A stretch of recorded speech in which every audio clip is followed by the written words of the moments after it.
Pemirsa, kita akan memasuki kabar nang Panambayan. Dinas Perindustrian wan Perdagangan Banjarmasin berupaya meningkatkan imun tubuh bubuhan petugas kebersihan yang berada di pasar karena sering bersinggungan dengan ratik wan urang banyak, sehingga perlu adanya peningkatan atau penambahan anggaran untuk memenuhi gizi petugas kebersihan tersebut. Dinas Perindustrian wan Perdagangan Banjarmasin berupaya meningkatkan imun tubuh bubuhan petugas kebersihan yang berada di pasar karena sering bersinggungan dengan ratik wan urang banyak. Adapun cara yang dilakukan untuk peningkatan imunitas tersebut adalah dengan memberi vitamin wan susu agar terhindar dari penyebaran wabah virus corona. Sehingga perlu adanya peningkatan atau penambahan anggaran untuk memenuhi gizi petugas kebersihan tersebut. Demikian dipadahkan PLT Kepala Dinas Perindustrian wan Perdagangan Banjarmasin, Lukman Fadlun, Waitakoni Prima TV usai rapat KUA PPAS 2021 bersama Badan Anggaran DPRD Banjarmasin, wan tim TAPD Pemerintah Kota Banjarmasin di ruang rapat gedung DPRD Banjarmasin, Jalan Lambung Mangkurat, Banjarmasin Tengah hari Senin 19 Oktober 2020. Selain mewacanakan memberi susu wan vitamin pada petugas kebersihan, Disperindakin Banjarmasin, ujar Lukman Fadlun, sesuai dengan usulan wakil rakyat, maka pasar tradisional nantinya akan direvitalisasi wan didesain nang kaya pasar modern, namun kada menghilangkan ornamen maupun kearifan lokal yang ada di dalamnya, khususnya budaya Banjar. Sehingga Disperdagin meminta adanya penambahan anggaran sebesar 3 miliar rupiah untuk menunjang beberapa kegiatan tersebut.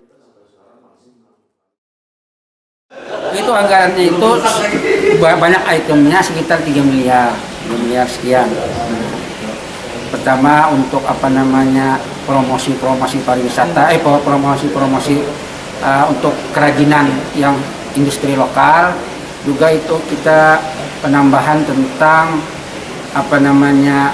pembinaan industri IKM, khususnya industri kecil menengah di Kota Banjarmasin, dan beberapa pelatihan khususnya untuk penjaga loket, keamanan ketitipan, dan metrologi itu, Pak. Nah, itu diantaranya. Jadi itu penambahannya segitu ya, akhirnya, ya. Pak? Tapi banyak itemnya banyak, satu persatu banyak. Termasuk dengan pasar yang jadi tradisional tadi lah, Pak? Iya, termasuk itu ya, revitalisasi pasar termasuk diantaranya. Itu pasar yang seperti apa? Kenapa yang diinginkan nantinya, Pak? Polanya ada gambaran, Pak. Selama ini ada pola bahwa kita menyediakan lahan, tapi kata pasar ini clear and clear, misalnya untuk pedagang tidak keberatan, lapak-lapak itu dipastikan seluruhnya milik Pemkot Banjarmasin. Kita minta bantuan ke pemerintah pusat melalui Dinas Perdagangan Perindustrian Provinsi, Pak. Itu kita dibantu sekitar, kalau tidak salah tadi, sekitar 10-15 miliar. Lukman Fadlun menambahkan total keseluruhan anggaran dari Disperdagin sebesar 8 miliar rupiah. Jika nantinya penambahan anggaran disetujui, maka akan berjumlah 11 miliar rupiah.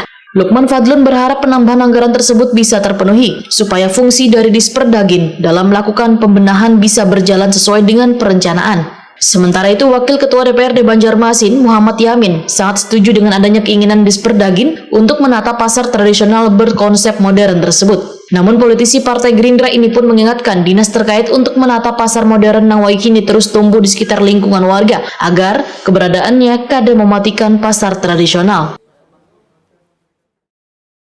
Kondisi pandemi seperti ini memang ada tadi Dinas Perindustrian Perdagangan juga ingin menganggarkan bahwa untuk yang mengawasi di dinas pasar itu untuk diberikan vitamin untuk agar menjaga stabilitas tubuhnya lah dalam menjaga kondisi pandemi seperti ini. Memang lagi-lagi kami juga menyampaikan bahwa bagaimana teknisnya pemerintah kota itu bisa lebih proaktif dalam hal pengelolaan pasar di Kota Banjarmasin. Namun pasar juga ada yang milik swasta dan juga yang milik pemerintah Kota Banjarmasin. Nah, ini bagaimana bersinerginya untuk bisa bersaing dengan pasar pasar modern, ya kan? Nah, dan juga kita tadi menyinggung juga terkait adanya pasar modern yang seperti Alfamart, Indomart yang begitu maraknya di Kota Banjarmasin, ya kan, sehingga itu juga berefek kepada pasar tradisional yang sehingga mematikan pasar tradisional. Ya, ke depan kita berharap bisa lebih menata itu, jangan sampai adanya Perindustrian dan Perdagangan bisa mengeluarkan rekom tapi tidak memperhatikan kondisi pasar-pasar tradisional kita di Kota Banjarmasin.